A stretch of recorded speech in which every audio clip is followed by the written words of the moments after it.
entonces a dar inicio al tercer y última charla. Ya Leandro está con nosotros. Prende la cámara, Leandro. Hola. ¿Estás? Bueno, Leandro Carril nos va a hablar sobre fitoterapia. Él es arquitecto, fitoterapeuta, es cultivador, es papá de una usuaria terapéutica de cannabis. Él, bueno, se va a presentar ahora, así que yo no voy a robarles más tiempo. Apago mi cámara, apago mi micrófono y los dejo con Leandro. Muchísimas gracias. Arrancamos entonces, comparto pantalla. Buenos días a todos. Gracias por estar, por acompañarnos.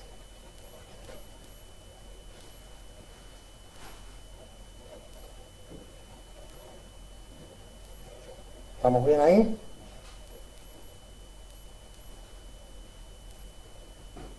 ¿Se ve? ¿Se escucha? ¿Arranco? Dale, dale. Muy bien. Bueno, buenos días a todos. Ante todo quiero agradecer a Dios, al universo, a los 5 elementos que nos nutren, a mis padres, a mi hija, que sin ellos no sería lo que soy. Lo que hago no lo estaría haciendo. También quiero agradecer a Procan por esta oportunidad, por este espacio, a todos mis compañeros y a todos los cultivadores y las cultivadoras que con tanto amor y con tanto esfuerzo y dedicación nos van nutriendo todo el tiempo, como recién acabamos de escuchar a Mabel y toda su experiencia empírica. Yo soy Leandro Carril, soy arquitecto, fitoterapeuta, experto universitario en acompañamiento terapéutico y tengo realizados algunos cursos y capacitaciones respecto de cannabis y del sistema endocannabinoide. También soy papá, soy cultivador, soy usuario, papá de usuaria, y tuve la oportunidad de viajar bastante por Latinoamérica. Estuve en Uruguay, en Chile, en Perú.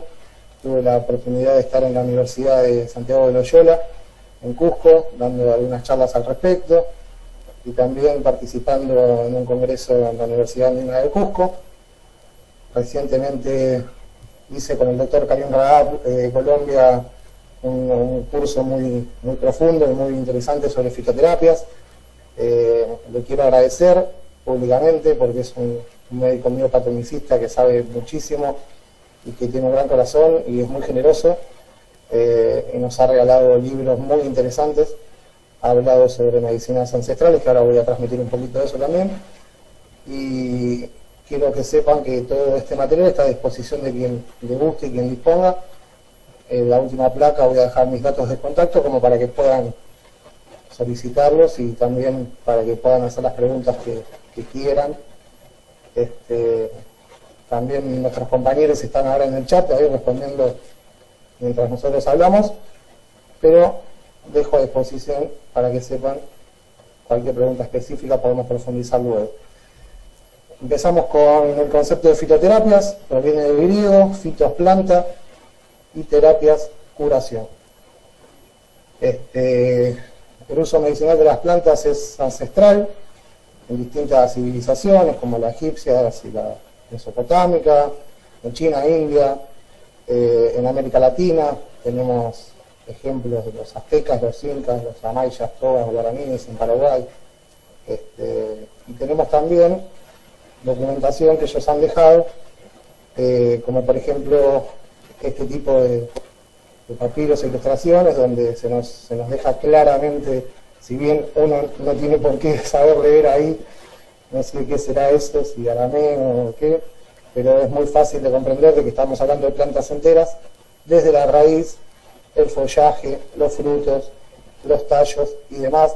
En este caso podemos ver la planta entera, el hombre cobijado en la planta y distintos métodos y distintas formas de elaborar los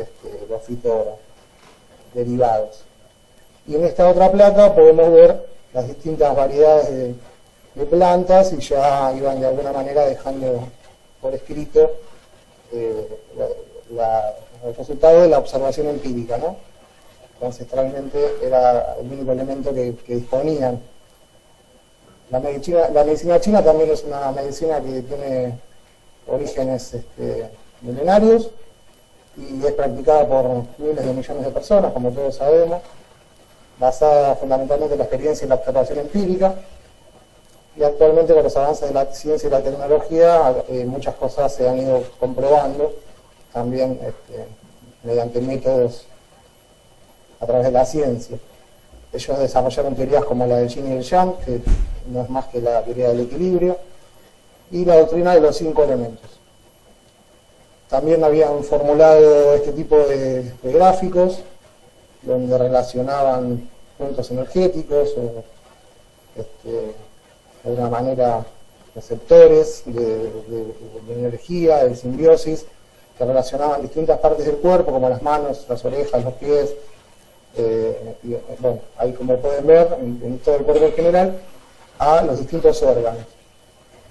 De esta manera se diferencian con la medicina alopática tradicional, digamos occidental, que apunta directamente a través del síntoma que presenta el órgano a curar o a suprimir síntomas en el órgano en sí. Acá un poquito de lo que decía antes, el equilibrio, el yin y el yang, y el equilibrio con el universo y con los elementos.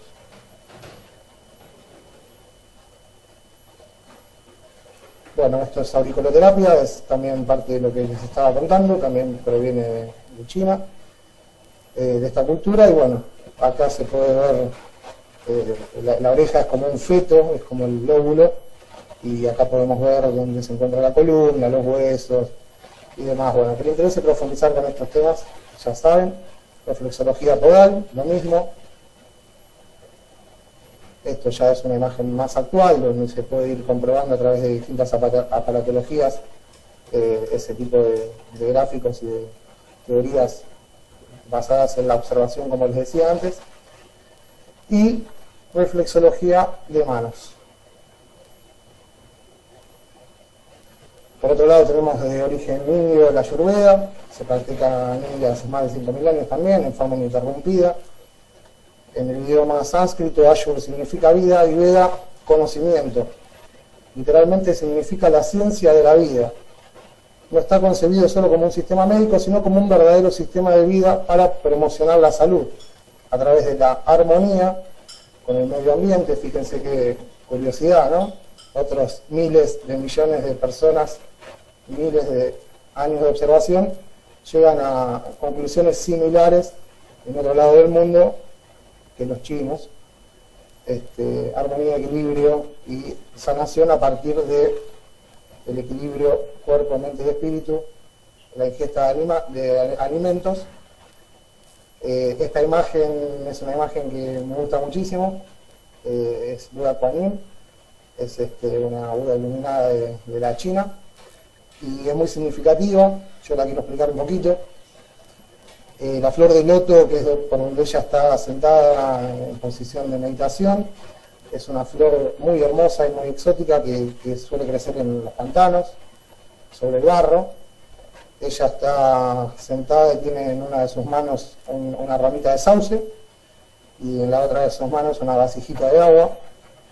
Lo que nos quiere decir es que ante la adversidad, en el barro, cuando uno está empantanado, ante el dolor, la enfermedad, no hay más que sentarse sobre una planta y utilizarlas y ponerlas en armonía con el universo para poder lograr un estado de verdadera armonía e iluminación.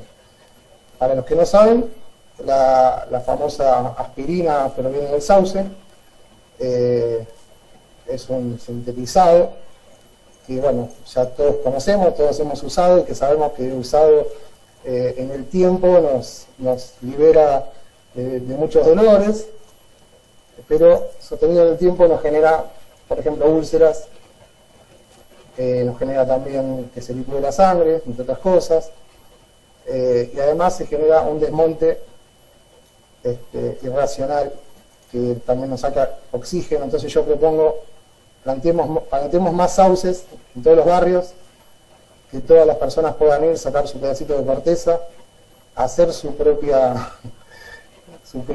tisana o tecito o infusión en su casa sin riesgo de úlceras ni nada, más oxígeno para todos y gracias Juanín por tu mensaje. La homeopatía tiene su origen en las ideas del médico alemán de finales del siglo XVIII y principios del siglo XIX, Samuel Hahnemann, que anunció la ley de la similitud, que es en la cual se basa este método terapéutico.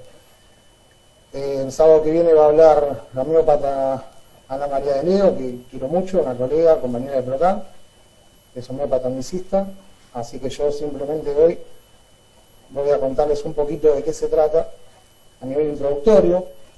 A través de la ley de los opuestos, mediante la supresión del síntoma, actúa la alopatía. ¿Qué quiere decir? Tengo fiebre, antifebril, tengo tos, antioclusivo, y así puedo enumerar todos los antis que todos conocemos. Que esto no es más que suprimir el síntoma, postergar el problema, y en la ingesta, digamos, sostenida en el tiempo de este tipo de medicamentos, obtenemos muchos efectos adversos y colaterales. En cambio, la homeopatía nos habla de la teoría de los similares. El medicamento actúa en la misma dirección que lo hace la enfermedad, participando al organismo en la curación mediante una reacción de estimulación celular. Está súper comprobado, y no solo actúa, otra vez volvemos a la búsqueda del equilibrio, ¿no? Y de la armonía con el medio ambiente. No solo actúa con derivados vegetales, estos globulitos generalmente son la base de la homeopatía, también hay de origen mineral y animal. Bueno, ahora sí vamos a hablar un poquito más de fitoterapias. Abarca el uso de una o más plantas medicinales, enteras o no, secas o en estado natural, en extractos y o formulaciones, sin adición de principios activos sintéticos, para la prevención y o tratamiento de diferentes enfermedades. La medicina occidental fue similar hasta el Renacimiento, similar a lo que veníamos observando, ¿no? En Oriente, sobre todo.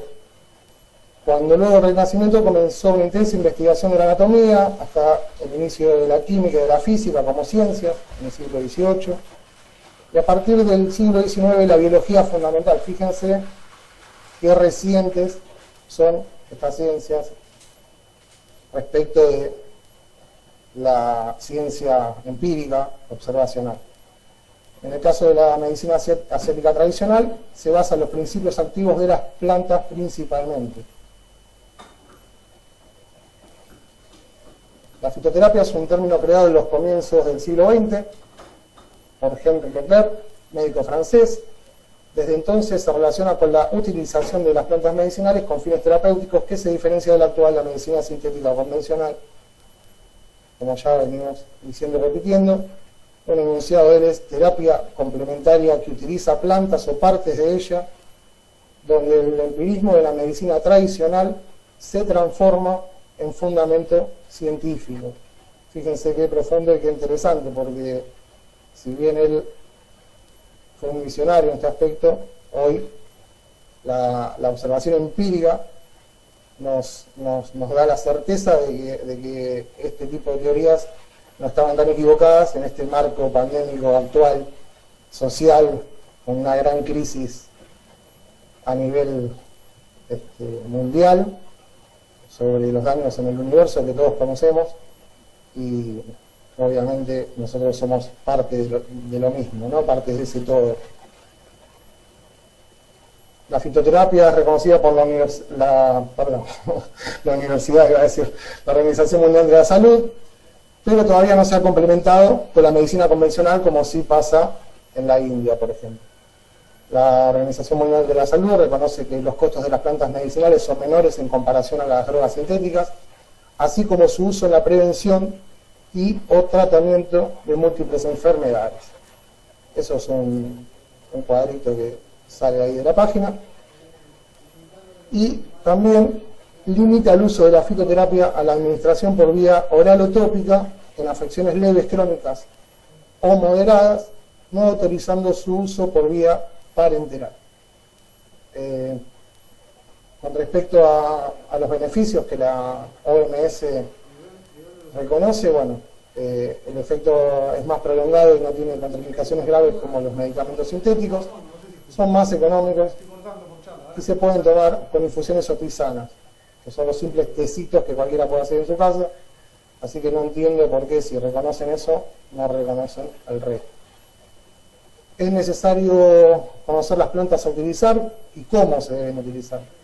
Siempre deben estar secas con menos de 2 años de envasado, sin embargo, tiene menor potencia que los sintéticos y su acción es más lenta, pero es más efectiva, sostenida en el tiempo, ¿no? Como les comentaba. La actividad depende de la recolección y de la forma de su almacenamiento, más allá de, obviamente, de su forma de cultivo. Y siempre se deben etiquetar los envases con el nombre y la procedencia. Ahí tenemos distintos tipos y distintos estados de materia vegetal recién cosechada, en ataditos, secándose, curándose, ya disecada, limpiando, y acá tenemos distintas partes de las plantas ya manipuladas y listas, preparadas para poder hacer distintos derivados.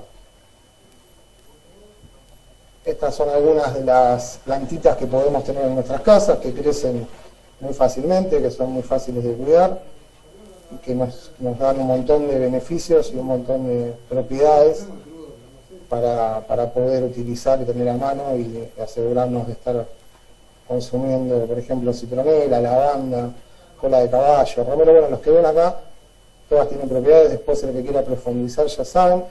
Calanchoe medicinal para el cáncer, Certaribus capina, lo podemos directamente hacer en nuestras casas. El aloe vera, que aparte sirve junto con la lenteja, como nos comentaba Mabe, para ayudarnos en los cultivos, igual que el suico. Y las aromáticas en general nos sirven también como control de plagas en los cultivos. Nos sirven para hacer purines, para hacer abonos y demás. La fitoterapia utiliza matrices vegetales tales como plantas enteras o partes, hojas y raíces. Esto, como les decía, hay que saber cada planta cuál es la parte de ella que mejores resultados podemos obtener, ¿no? Para luego, con disolventes, alcohol, aceite o agua, como nos explicó muy bien Karina más temprano, para obtener los concentrados o extractos, que es la diferencia de la medicina tradicional. Acá estamos viendo una cosecha de planta entera. Bueno, otra vez un poquito lo mismo de secado, curado, manipulado, limpieza y demás. Materias primas. Plantas terapéuticas. Los principios activos de las plantas terapéuticas son las sustancias con acción farmacológica. Y la droga vegetal es la parte de la planta medicinal utilizada en terapéutica. Entonces, la manzanilla, por ejemplo, el que le gusta el té de manzanilla puede tenerla en la casa y tiene que saber que se utiliza la flor. Si yo al tecito no le pongo la flor, no le estoy poniendo la mayor concentración de principios activos, que estaría desperdiciando la planta. En cambio, la naranja, la flor, se utiliza como sedante, por ejemplo, y la cáscara estimula el apetito y la digestión y mejora la circulación de la sangre. Sabiendo esos detalles, uno le va sacando el mejor jugo a cada planta. El resto no se descarta, sino que se puede utilizar para otras cosas. Botiquín casero, podemos armar nosotros mismos nuestro propio botiquín.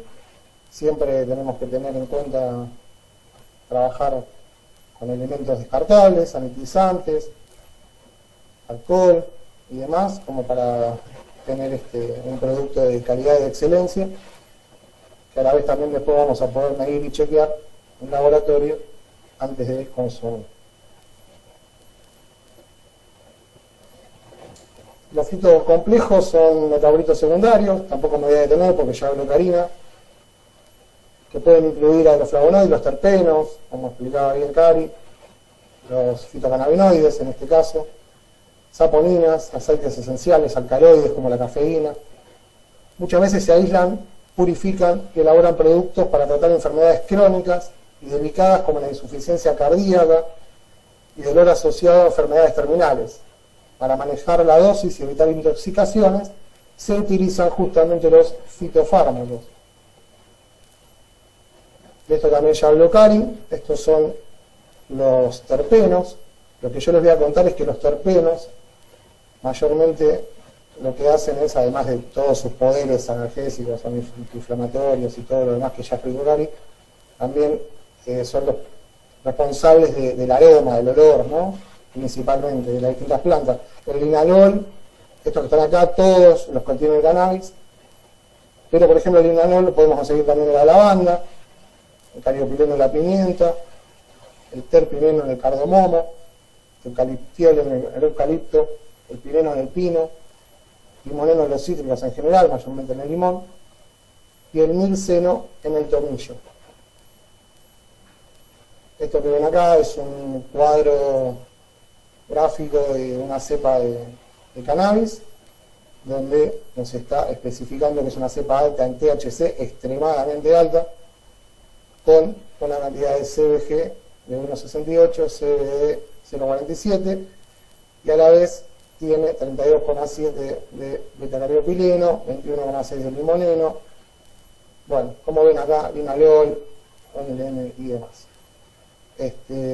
Esto es simplemente para que vayan comprendiendo y entendiendo de que la simbiosis entre las plantas no es solo desde la raíz, como lo vamos a ver más adelante, sino también comparten otro tipo de sustancias, energías y conocimientos entre ellos. Bueno, los fitocomplejos seguimos con terpenos y flavonoides, acá no me voy a detener, porque ya lo dijo muy claramente Cari. Sí quería decirles que los flavonoides quizá, más allá de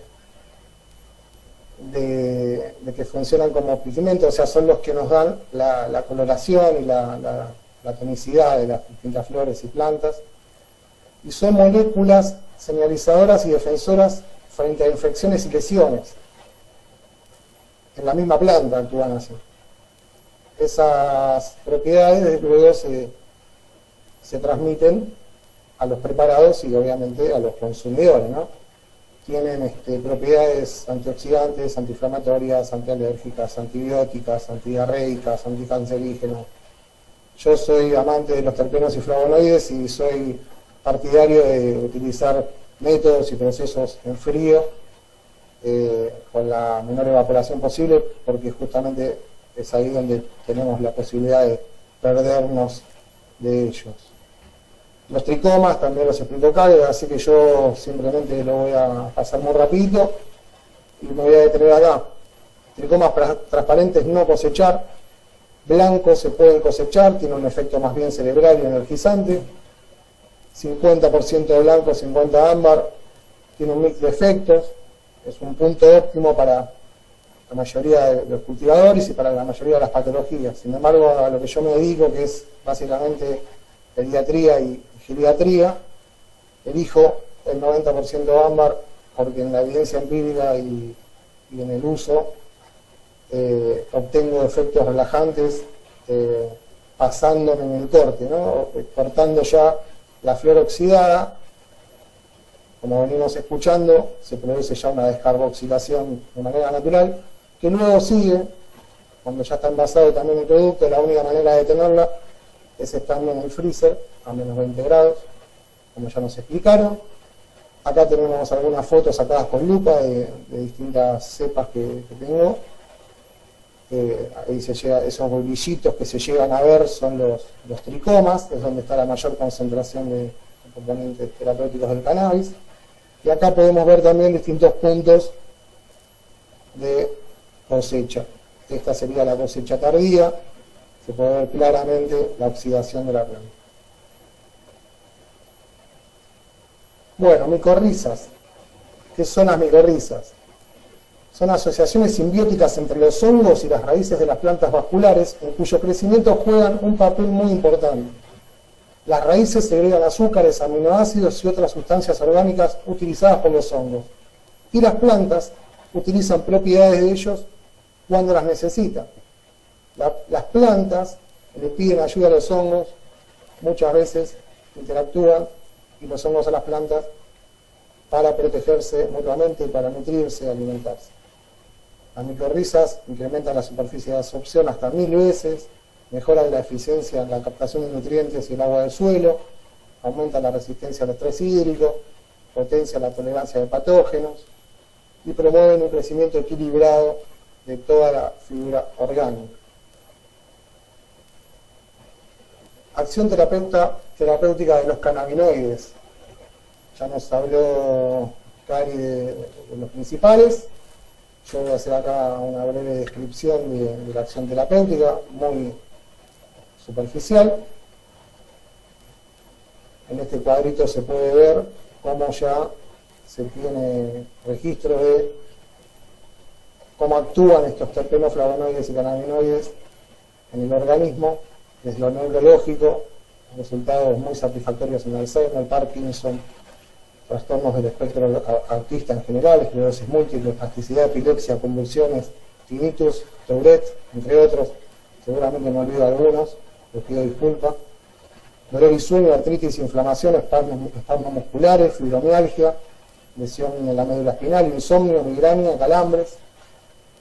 Con respecto a lo gastrointestinal, anorexia, náuseas, caquexia, Crohn y diabetes. Y yo me animaría a decir también bulimia, ya que a través de los efectos analgésicos, antiinflamatorios y relajantes se está utilizando muchísimo, por ejemplo, el cannabis como droga de salida de adictos o personas con consumos problemáticos a distintas sustancias. Desde lo psicológico y anímico, ansiedad, bipolaridad, depresión, síndrome premenstrual, estrés postraumático. En este caso puedo comentarles que funciona muy bien para la inflamación también de los ovarios, tanto sea vía intrauterina como vía sublingual, como vía tópica. Bueno, y en otros, hipertensión, lupus, trastorno de ansiedad, asma, fatiga, glaucoma, VIH-Sida, cáncer, distrofia muscular. Posología y formas de administración: podemos hacer infusiones, que son los tecitos, podemos hacer jugos, licuados, con la planta cruda, con la planta seca, con la planta fresca, podemos hacer tinturas con planta seca, aceites, parches, esencias, productos cosméticos, como perfumes, jabones, podemos hacer comidas, podemos usarla como también condimento, y cremas, que ahora les voy a explicar un poquito, de una manera muy fácil y de una manera muy casera. Siempre recuerden intencionar las plantas en todo el proceso, siempre recuerden, con la creencia que cada uno tenga, que el universo es energía, el universo es luz, que hay simbiosis, que estamos todos conectados. El que cree en Dios siempre es bienvenido agradecerle. Y el que no, es lo mismo, la energía, el universo, o como se llama. De esta manera podemos ir haciendo luego los macerados para distintas utilidades. A mí me gusta mucho trabajar en frío, los filtrados. Acá tenemos distintas tinturas. Esta es una tintura de cáscara de naranja, esta es una tintura de raíces de cannabis, acá ya filtrado. Bueno, elaboración de cremas orgánicas caseras, no voy a dar un taller, simplemente voy a hacer mención. Materia prima, podemos utilizar desde la flor, podemos utilizar la manicura fina, hojitas, tallitos, podemos utilizar el macho, podemos utilizar el cáñamo, podemos utilizar mezclas con otras plantas como la lavanda, como el tomillo, el romero, la manzanilla, cola de caballo, la artemisa, bueno, etcétera, etcétera, etcétera. Acá tenemos diferentes formas de maceración: en caliente, mediante una olla, en frío, por lo menos una luna completa, de 28 días, y macerado en frío. Si son 3, mejor. Luego, con un pequeño filtrado colado de la materia vegetal, se le agrega cera de abejas virgen, un proceso muy sencillo de dilución, envasado, y podemos tener distintas consistencias y distintas finalidades: cremas más bien cosméticas y cremas más bien analgésicas, antiinflamatorias, ungüentos, emulsiones, bálsamos y demás. Bueno, esa es la olla de uso actualmente. Es una olla arrocera que yo ya sé que en ese punto no pasa de 40 a 45 grados. Cuando hago macerados siguen siendo fríos, pero bueno, no son del todo fríos, filtrados en tela, colada, filtrada, esta foto debería haber ido primero. Consistencia, la consistencia se la damos con la cera de abeja virgen, y luego caliente se envasa. Cuando se enfría queda listo para utilizar. Y ahora tenemos el envasado de jugos y aceites. Estos son productos que hicimos cuando estuve en Perú, por eso están etiquetados, porque bueno, allá la ley ya lo permitía el año pasado. Bueno, sin más, les agradezco por la atención. Muchas gracias y hasta siempre conectados. Les dejo mis contactos para que puedan acceder y poder hacer las preguntas que quieran. Le voy a dejar un poquito más en la placa para que puedan tomar nota. Bueno, si no nos preguntan por el chat, bueno, ahí se me fue al principio, así que ya está. Bueno, muchas gracias. Un placer. Bueno, no, excelente, Lean. La verdad, muy claro, muy concreto. Se entendió, ¿no? Y en media hora pudiste hacer un pantallazo muy amplio desde la historia y las diferentes formas de utilizar las plantas y los fitopreparados, perdón. Fueron haciendo algunas preguntas en el chat, algunas me llegaron, yo te las voy leyendo, ¿sí? Bien. Y las vamos contestando, ¿te parece? Cómo no, encantado. Bien. Bueno, dice, acá son dos que se fusionan en una. Ya que mencionaste las raíces del cannabis, ¿no? Sí. Esa tintura a la que hace referencia, ¿se puede utilizar tomando? ¿Se puede utilizar de manera tópica? ¿Y cuáles serían sus aplicaciones? Bien, con respecto a la tintura de raíz, yo aconsejo la microdosis, que es muy efectiva y que se hace con un proceso bastante simple, sencillo, un alcoholato 70-30 de 14 días con la raíz adentro, y luego para envasar lo hago invertido. Yo envaso 30-70, o sea, estamos hablando de 70 de alcohol por 30 de agua para hacer el alcoholato inicial, ¿no? La pintura en sí, y luego invierto para envasar 70 de agua, 30 de alcohol, y con eso utilizo microdosis los primeros 2 días cada 2 horas, 2 gotitas, vamos espaciando durante el día, cada 2, cada 4, cada 6. Al segundo día, cuando llegamos a cada 8, mantenemos una semana, 10 días, y a partir de ahí evaluamos y vemos cómo se continúa. Sinceramente, de forma tópica nunca le di uso, la verdad. No conozco tampoco otras personas que lo hayan hecho como para aconsejarlos. ¿Y cuáles serían las aplicaciones terapéuticas en este caso del extracto de raíz? Bueno, depende de la planta, depende de la cepa, depende de todo un poco lo que veníamos viendo, ¿no? Tiene las mismas propiedades que tiene mayor concentración en el cogollo, en el caso del cannabis, si nos focalizamos en el cannabis, pero también tenemos propiedades analgésicas, antiinflamatorias, para el insomnio, para el estrés, bueno, un poco todas las que vimos ahí en la diapositiva. Después, en cada ser humano hay que hacer una prueba, un seguimiento personal, porque el sistema endocannabinoide todos también sabemos que reacciona de manera distinta, personalizada, es como un ADN propio, es como un mapeo personal, y bueno, ahí está un poco la clave, el secreto de todo esto, ¿no? De la observación y el seguimiento. Nosotros tenemos el concepto de que el paciente no es un diagnóstico, un número, simplemente, sino que es un todo, donde hay que también trabajar en armonía, no solamente tomar una gota de aceite o de pintura pensando que eso va a ser suficiente para resolver mi vida, sino también pensar en qué hago con mis pensamientos, qué hago con mi alimentación, qué hago con mi elevación del ser y demás, ¿no? Cómo vivo en armonía con el todo, y a partir de ahí cómo mi cuerpo se va bueno, armonizando. Perfecto. Aquí hay una pregunta, dice, ¿puedo mezclar diferentes plantas, ¿sí?, para lograr un efecto potenciado? Sí, por supuesto, claro que sí, de hecho lo utilizo mucho. Yo en cremas utilizo hasta 5 plantas. Quizá para lo que es infusiones, quesitos y demás, o aceites esenciales o tinturas. Las tinturas se recomienda hacerlas unicistas, digamos, por planta, la materia vegetal, y después sí se puede jugar con distintas alquimias. Los macerados para crema yo los suelo hacer ya con toda la planta, con todas las plantas mezcladas.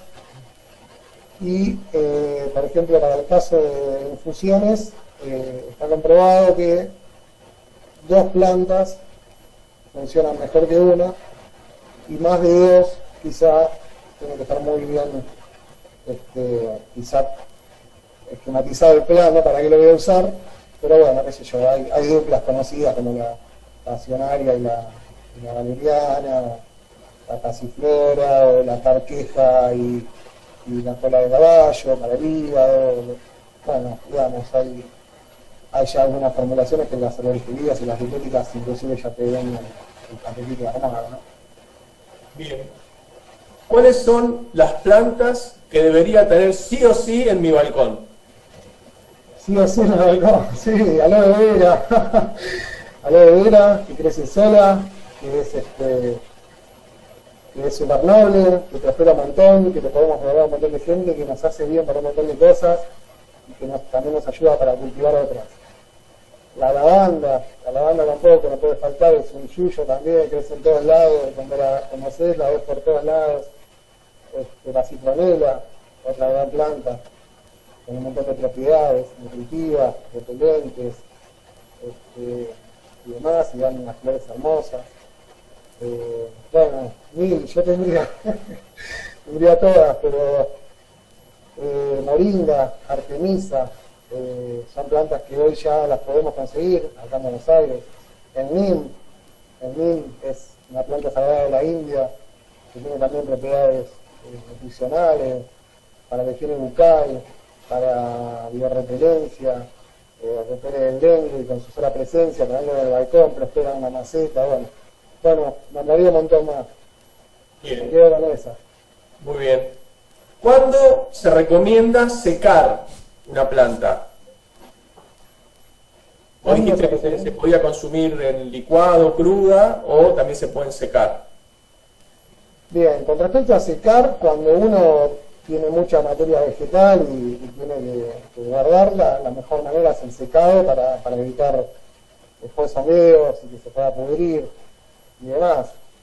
También está comprobado que la planta disecada concentra mejor las propiedades terapéuticas, que es un proceso muy importante a tener en cuenta. El secado, curado y envasado es tan importante como el cultivo, pero también en muchas plantas puedo utilizarlas de manera frescas y crudas para vapear, por ejemplo, la lavanda, para hacer un tecito recién cortado, se puede usar, el cannabis también, las hojas de cannabis también, para hacer licuados y demás.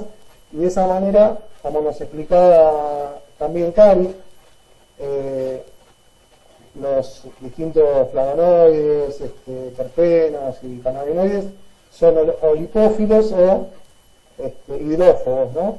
Esto quiere decir que se diluyen en un medio aceitoso, como puede ser el aceite mismo, o como puede ser un medio graso, como puede ser las leches, o el chocolate, o demás, o hidrófugos mediante el agua. Entonces, bueno, en el caso de los primeros, tenemos ahí un riesgo de activación del THC, que nos puede generar después, si no sabemos hacerlo bien, efectos psicotrópicos o psicodélicos no deseados. En algunos casos sí son deseados y buscados, entonces tenemos que saber conscientemente qué es lo que estamos haciendo. Y en el caso del agua no tenemos este riesgo, ya que no se activa el THC, y si obtenemos de la planta, estamos hablando ahora pura exclusivamente del cannabis, obtenemos de la planta muchos de los otros cannabinoides, en su estado ácido, neutro y demás, para poder obtener también los efectos terapéuticos, ¿no? Y no tener el riesgo de la psicoactividad. Perfecto. Respecto de las micorrizas, ¿las puedo conseguir de manera natural? ¿Las puedo comprar? Les voy a contestar con total sinceridad, lo de las micorrizas para mí es algo novedoso. Lo acabo de descubrir en el último curso que hice en Colombia, que terminó la semana pasada, que mencioné al principio, del doctor Karim. Me comprometo a pedir más información y a revisar la que ya me ha mandado, que la verdad que no tuve tiempo. Lo puedo responder luego por mail. Bien. Bueno, y la última, ¿existe algún libro de referencia para consultar sobre fitoterapia, alguno que vos recomiendes? Sí, hay un montón, infinidad de libros. Yo recomiendo sobre todo los libros que tienen que ver con la fitoterapia y la observación ancestrales. Hay un libro de los amayas, que tengo acá a mano, ¿cómo se llama? Las plantas silvestres en la alimentación humana y animal. Y bueno, y hay varios libros, como les decía, de Karim, que están, él los comparte gratuitamente, están a disposición y quien los quiera se los puedo enviar directamente. Bueno, esto ha sido todo, Negan. Se terminaron las preguntas. Muchas gracias por la explicación. Como te dije antes, fue súper concreta y se entendió perfecto.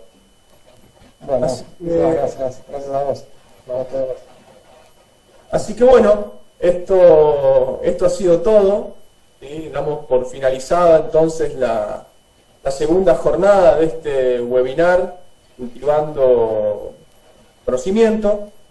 Quedamos entonces para la semana próxima, donde va a hablar la doctora Ana de Leo sobre el rol del médico, donde va a hablar Rita Ruiz, ella es permacultora, estudiante avanzada de ingeniería, y nos va a hablar sobre el cáñamo y el cannabis industrial. Y finalmente, Agustín Muñoz, que es médico, que tiene un posgrado en endocannabinología, nos va a hablar sobre medicina preventiva.